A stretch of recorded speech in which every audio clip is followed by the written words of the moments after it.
समाचार सेवा प्रभाग से प्रस्तुत है साप्ताहिक कार्यक्रम पब्लिक स्पीक।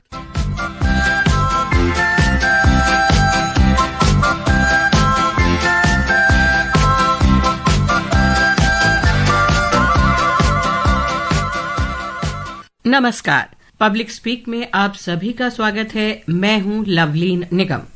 पब्लिक स्पीक कार्यक्रम में प्रत्येक सोमवार हम किसी एक खास विषय पर चर्चा करते हैं। आज का विषय है अंगदान, एक नया जीवन। अंगदान सिर्फ एक शब्द नहीं है, बल्कि मानवता की सेवा में एक महान कार्य है। अंगदान करने से किसी जरूरतमंद व्यक्ति की जान बचाई जा सकती है जो शरीर के किसी अंग की खराबी से ग्रसित है। अंगदान का फैसला अद्भुत तो है ही, निस्वार्थ कार्य भी है जो दूसरों को नई जिंदगी देता है।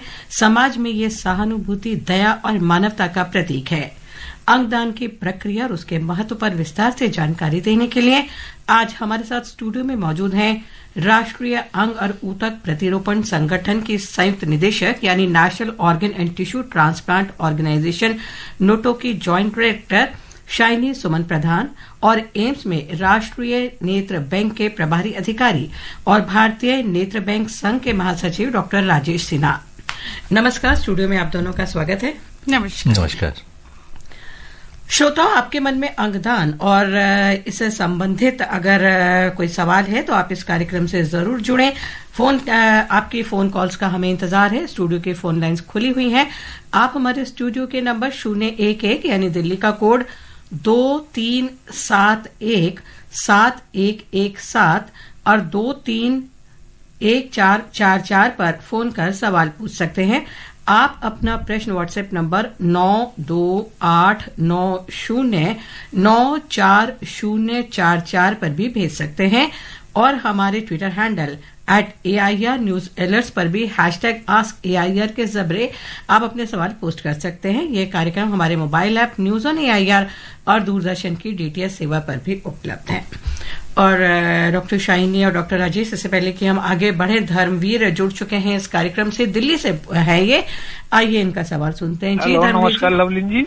नमस्कार डॉक्टर साहब। नमस्कार, मैं धर्मवीर करने का दिल्ली से बोल रहा हूँ। जी नमस्कार। डॉक्टर साहब, मेरे छोटे छोटे 2-3 सवाल हैं, जिज्ञासा समझिए। एक बर्थ ब्लाइंड होता है और एक जिसका आंख का ऑपरेशन होता है सफेद मोतिया का।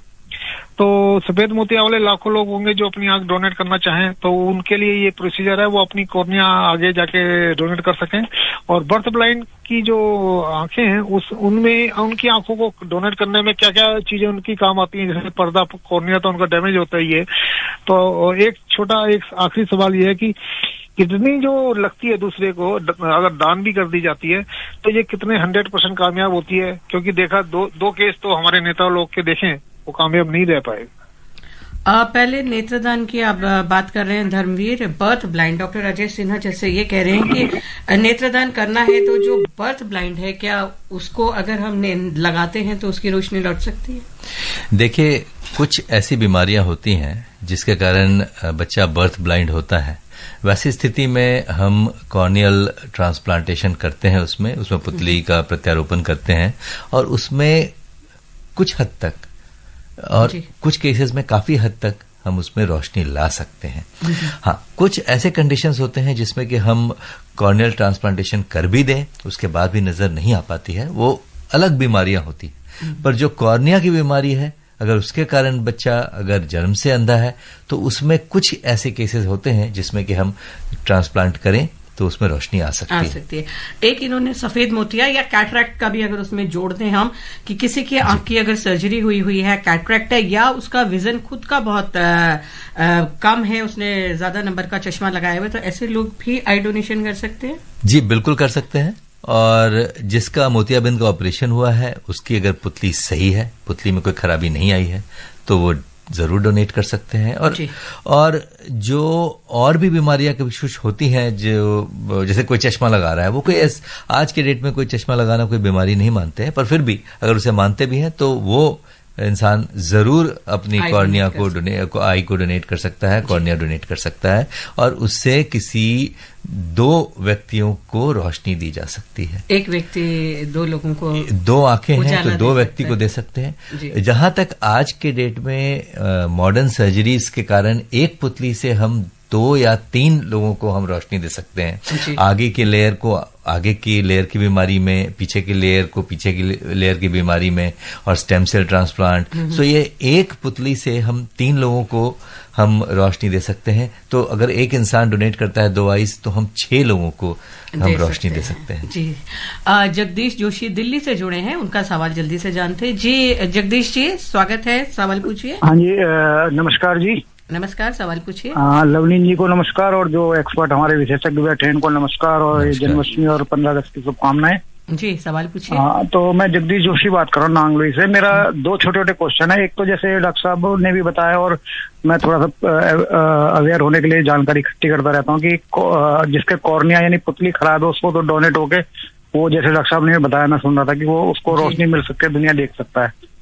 तो मेरा क्वेश्चन ये, एक्चुअली मैं खुद लगभग ब्लाइंड हूँ और मेरे दोनों रेटिना बाय बर्थ डैमेज है, जिसके कारण मैं देख नहीं पाता। तो क्या रेटिना भी अगर कोई डोनेट करे हो सकता है या नहीं? एक तो ये क्वेश्चन है मेरा, इस पे थोड़ा सा विस्तार से और सरल भाषा में समझाएं। दूसरा ये है कि जैसे इसका अनुपात क्या है कि कई लोग जैसे काफी टाइम से वो आंखों के लिए, मतलब डोनेट के लिए वो लाइन में लगे हुए, कितनी आंखें मतलब इस टाइम पे हमें चाहिए और कितने लोगों को मिल पा रही है? तो डॉक्टर साहब भी पूछ रहे हैं। हाँ, इसके बारे में बताया तो डॉक्टर साहब, दो मेरे कुछ जिज्ञासा है, उसे क्लियर कर। धन्यवाद। हाँ डॉक्टर, पहले तो इन्होंने जो बोला कि कॉर्निया और इनकी जो है पुतली, रेटिना, अगर रेटिना के में खराबी है तो रेटिनल ट्रांसप्लांट आज के डेट में अभी संभव नहीं है, क्योंकि रेटिना एक ब्रेन का हिस्सा माना जाता है और ब्रेन और रेटिना का अभी तक ट्रांसप्लांट संभव नहीं हो पाया है।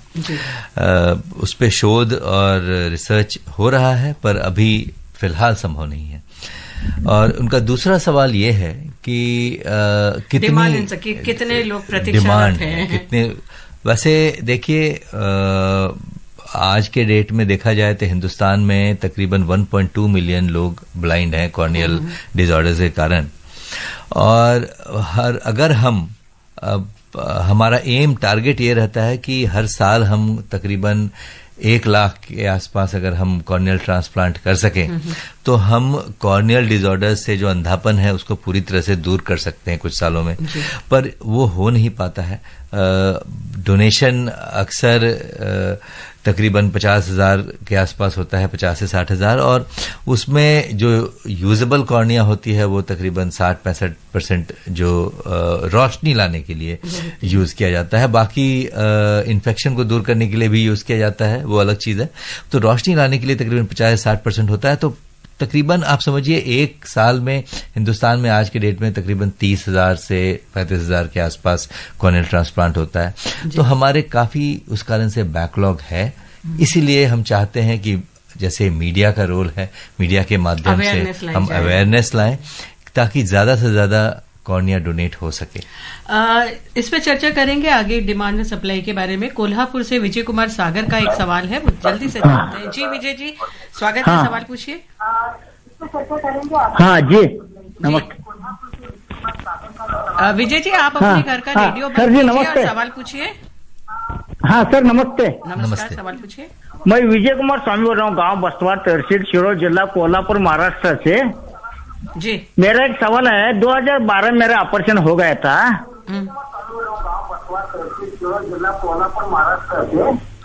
हाँ। अभी मेरे आपकी आवाज, आप जो टीवी सुन रहे बंद करो, बंद कीजिए आप। अभी रोशनी चली गई जी। हाँ, रोशनी वापस आ जाएगी क्या? इनका शायद कोई ऑपरेशन जी, आपका ऑपरेशन जो हुआ है वो क्या पुतली का ऑपरेशन हुआ है? दोनों आंखें जो है तो सर लेंस है, और दाहिने आंखें एकदम रोशनी चली गई, वो विजन नहीं उसको। देखिए, रोशनी जाने का बहुत कारण हो सकता है, पर यदि पुतली में कोई खराबी है उसके कारण रोशनी गई है तो पुतली का प्रत्यारोपण करके वो रोशनी को वापस लाया जा सकता है। यदि कारण कुछ और है तो उसके हिसाब से जो भी बीमारी है उसका ट्रीटमेंट उस हिसाब से करना पड़ेगा। और शाइनी जी, ये नोटो जो है अंगदान के लिए एक संस्थान है, इसकी क्या प्रक्रिया होती है, क्या मुख्य उद्देश्य होते हैं नोटो या रोटो के बारे में? जो नोटो जो है वो भारत सरकार के अंतर्गत एक संस्था बनाई गई है जो बेसिकली जो जितने पेशेंट्स हैं जिनको अंग या टिश्यू तक की जरूरत होती है ट्रांसप्लांट के लिए, उनके लिए एक प्लेटफॉर्म देता है रजिस्ट्रेशन के लिए। जो व्यक्ति मतलब ऑर्गन फेलियर डिजीज से पीड़ित होते हैं, जिनको अंग प्रत्यारोपण की आवश्यकता होती है, उनके लिए जो ट्रीटिंग हॉस्पिटल जहां से उनका इलाज चल रहा होता है, उनसे वो मतलब उनके द्वारा वो रजिस्ट्रेशन कराते हैं अंग प्राप्त करने के लिए। फिर जब ऑर्गन कोई देना है वो कैसे रजिस्ट्रेशन कराएगा? दो तरह के होते हैं। अगर कोई जीवित रहते हुए कोई अपनी उनकी जो इच्छा होती है अंगदान करे मृत्युपरांत, तो वो प्लेज करके अपना इच्छा मतलब वो संकल्प ले सकते हैं कि वो अंगदान करेंगे आगे चल के, अगर ऐसे कोई मतलब दुर्भाग्यपूर्ण परिस्थिति कभी आए तो उसके लिए नोटो का एक वेबसाइट है जिसमें जाके वो पोर्टल में जाके रजिस्टर कर सकते हैं अपना। एक मिनट का समय लगता है उसमें अब प्लेज रजिस्टर करने के लिए। तो उसमें बस एक अपना आधार नंबर की जरूरत होती है, आधार नंबर डालना होता है। फिर जो आधार नंबर से लिंक मोबाइल फोन होता है उसमें एक ओटीपी आती है। तो जैसे ही वो अपना आधार नंबर डालते हैं तो उसमें जो आधार से ऑटो फेच होके बहुत सारी इन्फॉर्मेशन आ जाती है। फिर उनको टिक करना होता है कि कौन कौन से ऑर्गन्स या टिश्यूज वो दान करना चाहेंगे। उसमें वो टिक करके वो ओटीपी के साथ वो अपना प्लेज रजिस्टर कर सकते हैं। फिर जो मरण जब अगर ऐसे कोई कभी दुर्भाग्यपूर्ण स्थिति आती है तो परिवार के पास उसमें जो प्लेज फॉर्म में एक ऑप्शन होता है कि परिवारजन जो प्लेज कर रहा होता है उनके परिवारजन को भी एक मैसेज जाता है कि आपके परिवार के इस व्यक्ति ने अंगदान के लिए प्लेज किया है। तो परिवार को उसका मतलब इंफॉर्मेशन होती है ताकि उस समय अगर ऐसी परिस्थिति आती है तो परिवार को भी ये फैसला लेने में मदद मिलती है। नोटो वालों को इन्फॉर्म करें। तो नोटो नेशनल लेवल पे होता है। फिर हमारे 5 रीजन है जो रोटो होता है, regional organ and tissue transplant organisation. जैसे नॉर्थ रीजन के लिए पीजीआई चंडीगढ़ में है, साउथ में मद्रास मेडिकल कॉलेज में है, फिर वेस्ट के लिए केईएम हॉस्पिटल मुंबई में है, ईस्ट में आईपीजीएमईआर कोलकाता में है, फिर नॉर्थ ईस्ट के लिए असम गुवाहाटी मेडिकल कॉलेज में है।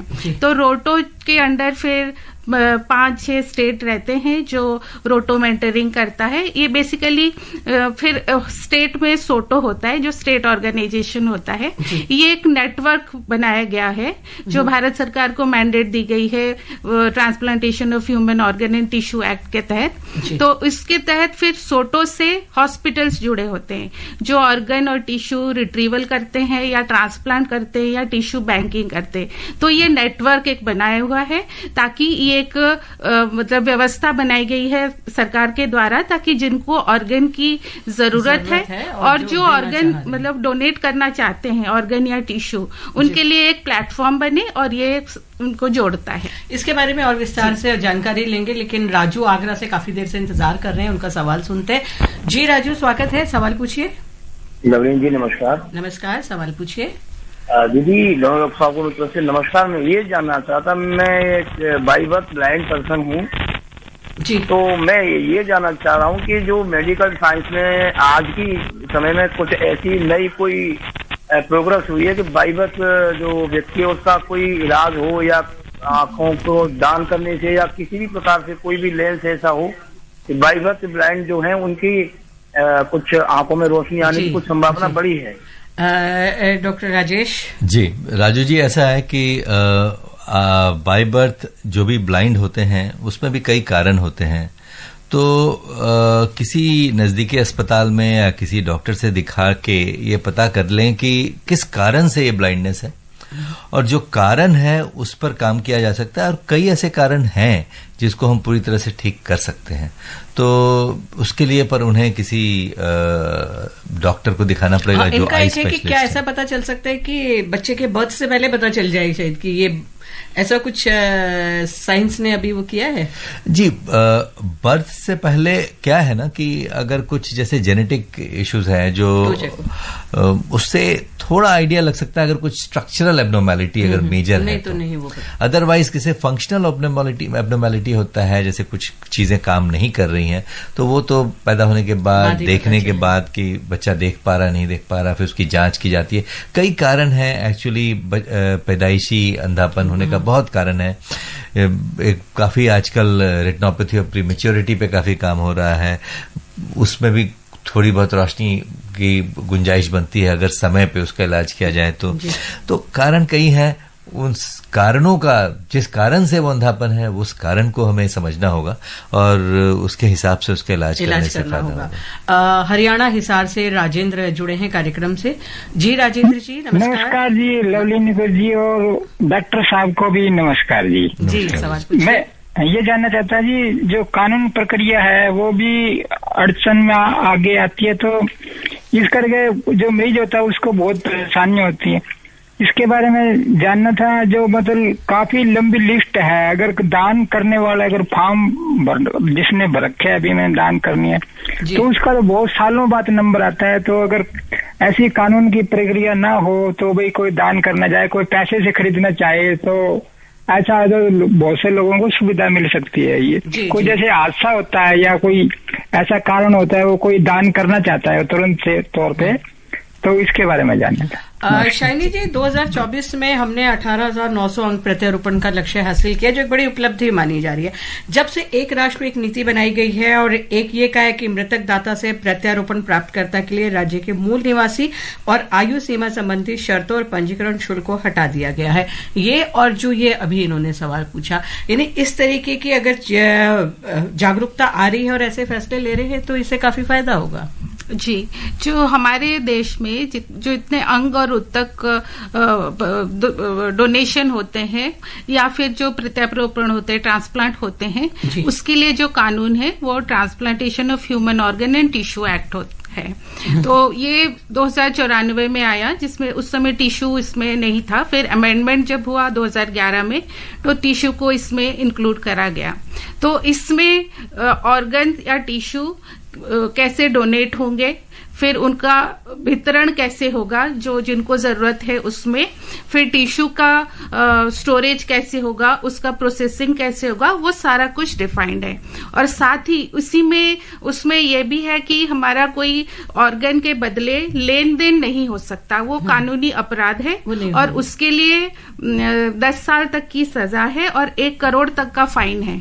तो ये अगर आप बिल्कुल ये मतलब आप सोच भी नहीं सकते। ये तो इसमें है कि इसीलिए अंगदान नाम है कि आप एक समाज सेवा कर रहे हैं। और अंगदान 2 टाइप से हो सकते हैं। जैसे अगर कोई जीवित व्यक्ति जो 18 वर्ष से ऊपर का है और वो अपनी इच्छा से वो अपने परिवारजन में से, जैसे नियर रिलेटिव बोलते हैं, जैसे माता पिता हो गए, दादा दादी हो गए, भाई बहन हो गए, या हस्बैंड वाइफ पति पत्नी एक दूसरे को दे सकते हैं, या बच्चे या ग्रैंड चिल्ड्रन जो जैसे नाती पोते, उनको भी इनके अंदर ये दिया जा सकता है। वो नियर रिलेटिव में माना जाते हैं, जो कानूनन आप दे सकते हैं। इसके अलावा भी जो अदर देन नियर रिलेटिव है वो भी दे सकते हैं, लेकिन उसके लिए एक प्रक्रिया है।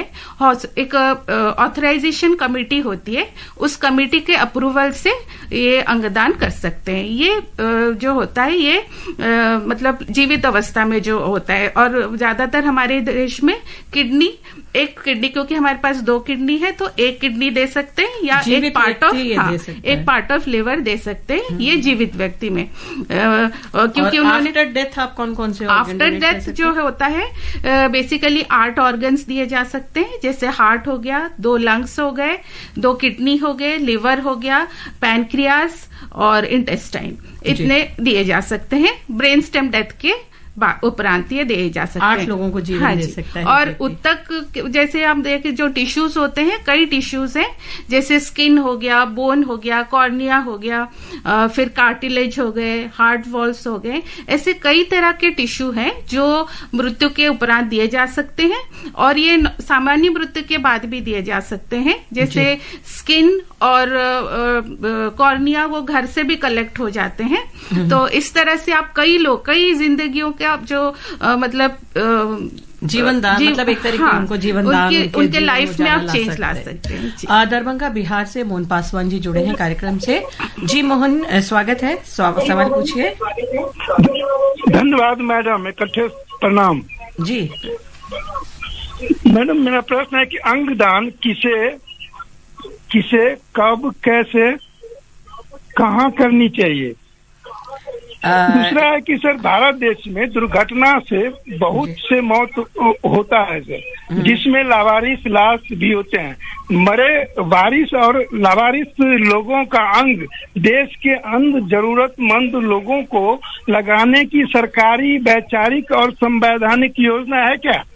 शाइनी जी, सबसे पहले उन्होंने पूछा कि कब, कौन, कहाँ, कैसे करे, जो अभी आप नोटों का पूरी आपने प्रक्रिया बताई थी। तो जी वो ब्रेन स्टेम डेथ के बाद जो अंगदान होता है उस समय मतलब जरूरी होता है कि पेशेंट हॉस्पिटल में आईसीयू में एडमिट हो, वेंटिलेटर पे हो, और उस समय अगर उसको ब्रेन स्टेम डेथ डिक्लेयर किया जाता है, और ब्रेन स्टेम डेथ डिक्लेयर करने का भी एक प्रोसीजर है। उसमें एक कमिटी होती है, एक टीम ऑफ डॉक्टर्स होते हैं जिसमें 4 विशेषज्ञ होते हैं। वो अच्छे तरह से उस पे टेस्ट करने के बाद वो टेस्ट भी 2 बार किए जाते हैं, जो 18 वर्ष से ऊपर के आयु में 6 घंटे अंतराल में किए जाते हैं। तो उस 2 बार अगर वो उसको एपनिया टेस्ट बोलते हैं, 2 बार अगर पॉजिटिव आता है एपनिया टेस्ट, तभी वो ब्रेन स्टेम डेथ डिक्लेयर होता है।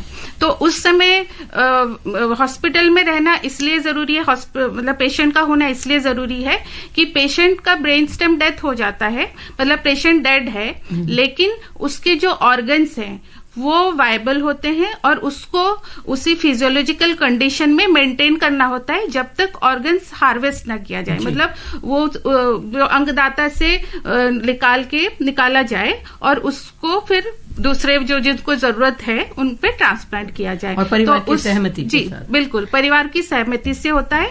और जब उनको ऑप्शन दिया जाता है परिवार को, अगर ऐसी स्थिति आती है तो जो ट्रीटिंग डॉक्टर्स की टीम होती है, ट्रांसप्लांट कोऑर्डिनेटर होते हैं, वो उनको समझाते हैं, काउंसलिंग करते हैं।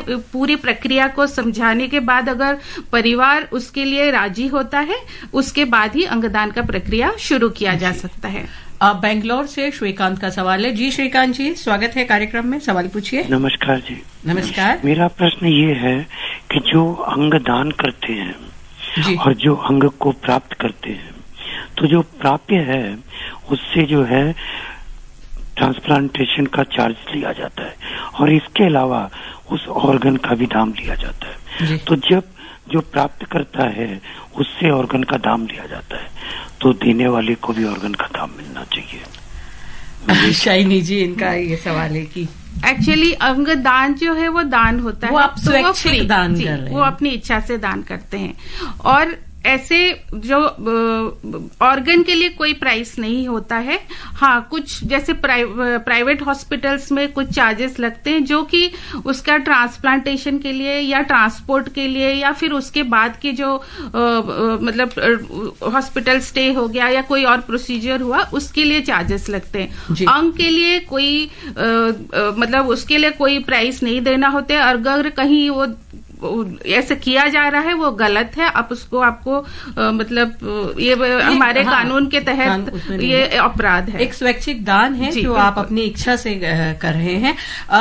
अभी एक और सवाल, जिस तरीके से बोल रहे हैं जिसने कोई घर में डेथ हुई है, तो और डॉक्टर राजेश आपके साथ भी, तो कितने टाइम में परिजनों को बता देना चाहिए और कौन सा टाइम क्रूशियल रहता है कि उतने टाइम में आके उनके वो ऑर्गन्स ले लें, या आपसे पूछें कि आई बैंक से आईज देखिए, जहां तक आंख का सवाल है, कोशिश ये करनी चाहिए कि 6 घंटे के अंदर, अगर घर के अंदर डेथ हुआ हो तो 6 घंटे के अंदर ये प्रक्रिया हो जाए और वो आई बैंक में किसी भी नियरेस्ट आई बैंक में कांटेक्ट करके वहां से लोग टेक्नीशियंस एंड डॉक्टर्स आ जाएं और हाँ जी वो आ जाते हैं घर पे। और कॉर्नियोस्क्लेरल रिम होता है, पूरी आंख नहीं निकालते हैं, सिर्फ आगे की कॉर्निया निकालते हैं और उसमें कॉर्नियल कैप लगा देते हैं, तो कोई डिफॉर्मिटी भी नहीं होती, आंख फिर पलक को बंद कर देते हैं। तो ये काम 6 घंटे के अंदर हो जाए तो अच्छा रहता है, क्योंकि कॉर्नियल टिश्यू जो है एक अच्छी स्थिति में रहता है। पर फिर भी अगर उससे थोड़ा सा डिले भी हो, 10-12 घंटे भी हो जाए, तो उसको लिया जा सकता है और इस्तेमाल किया जा सकता है। कई ऐसे कंडीशंस होते हैं जिसमें इस्तेमाल किया जा सकता है। और शाइनी जी, बाकी ऑर्गन्स की अगर बात करें, ऑर्गन की जैसे मैंने आपको बताया, वो हॉस्पिटल में वेंटिलेटर पे होना चाहिए पेशेंट। और किसी की नेचुरल डेथ हुई है जैसे घर में और उसने प्लेज किया हुआ है कि मुझे देना है, तो उस व्यक्ति को फिर हॉस्पिटल लेके जाया जाता है? नहीं, ऑर्गन्स उसमें से फिर रिट्रीव नहीं किया जा सकता। जी, महाराष्ट्र थाने से गुरुनाथ जी का सवाल है। जी गुरुनाथ जी। हाँ जी, नमस्ते मैडम। नमस्कार, सवाल पूछिए। मैडम मेरा क्वेश्चन है जी कि मतलब किसी एक आदमी ने अगर कोई रजिस्ट्रेशन नहीं किया है, जैसे अंग दान हो गया या पूरा शरीर दान भी करते हैं, इच्छा जाता है, तो उन्होंने अपने कुछ दिन पहले मतलब मरने से पहले जो अपने इच्छा पत्र लिखा है जी और अपने हस्ताक्षर किया हुआ है, क्या इसके लिए मतलब रजिस्ट्रेशन होना ही जरूरी है? और किस कारणवश कुछ ऐसे मैटर भी देखे गए हैं, कुछ लोगों का मतलब अपने परिवार से कोई मतलब झगड़ा होता है तो सीधा उसमें लिख देते हैं कि मेरा बॉडी उनके हाथ में न दिया जाए, वो किसी मेडिकल कॉलेज के लिए स्टूडेंट को रिसर्च के लिए दिया जाए। तो इसमें पुलिस का मतलब जिन्होंने लिखा है अपना सब साइन किया हुआ है, तो क्या इसमें पुलिस मतलब इसमें कोई मतलब इंटरफेयर कर सकती है? Thank you. शाइनी जी। अंगदान के लिए जो प्लेज करते हैं वो तो है, या बिना प्लेज के भी मन बना लिया। हाँ, बिना प्लेज के भी अंगदान किया जा सकता है। वो परिवार की सहमति जरूरी होती है। अगर परिवार उस समय ये फैसला लेता है कि उनको अंगदान करना है, तो ब्रेन स्टेम डेथ केस में परिवार की सहमति से अंगदान करा जा सकता है।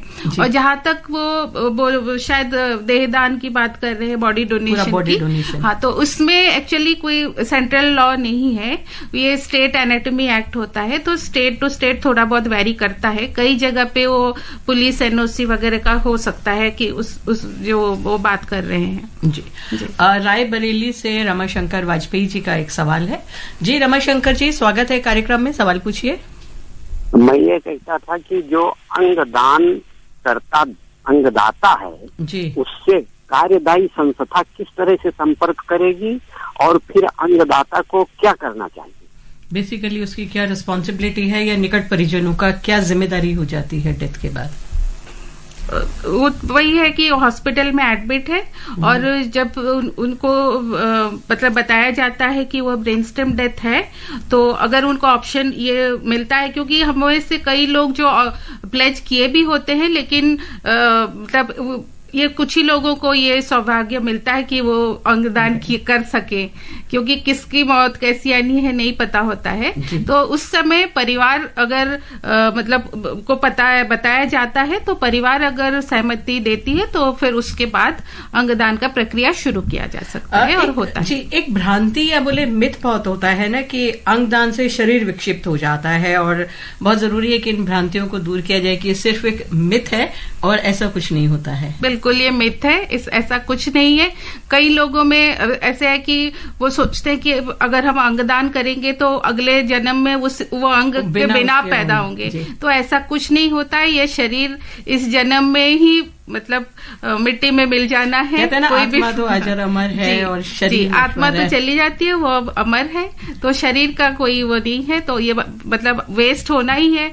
तो इससे अच्छा हम जाते जाते अगर कोई जरूरतमंद को जीवन दे के जाए तो इससे अच्छे और क्या। डॉक्टर राजेश, आप जैसे कहते हैं ना कि आंखें का अगर निकाली, अभी आपने बोला कि एक कैप लगा देते तो पता भी नहीं चलता है कि आई डोनेशन किया है तो कोई चीज निकाली है। जी, अक्सर लोगों के मन में ये होता है कि अगर आंखों को दान किया तो उनकी फेस पे डिफॉर्मिटी आ जाएगी, और अपने परिजनों की मृत्यु के बाद वो नहीं चाहते हैं कि उनका कोई डिफॉर्मिटी हो।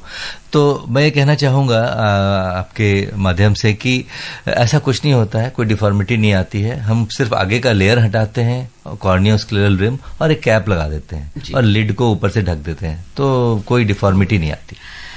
और अब घड़ी की सुइयां इशारा कर रही हैं, हम इस चर्चा को यहीं विराम दें। हम अपने उन सभी श्रोताओं का आभार व्यक्त करते हैं जिन्होंने इस कार्यक्रम में हिस्सा लिया, जिनकी जिज्ञासा थी और हमारे दोनों एक्सपर्ट्स ने जो है उनका जवाब दिया। National organ and tissue transplant organisation NOTTO से संयुक्त निदेशक शाइनी सुमन प्रधान और राष्ट्रीय नेत्र बैंक के प्रभारी अधिकारी और भारतीय नेत्र बैंक संघ के महासचिव डॉक्टर राजेश सिन्हा, आप दोनों का ही बहुत बहुत धन्यवाद।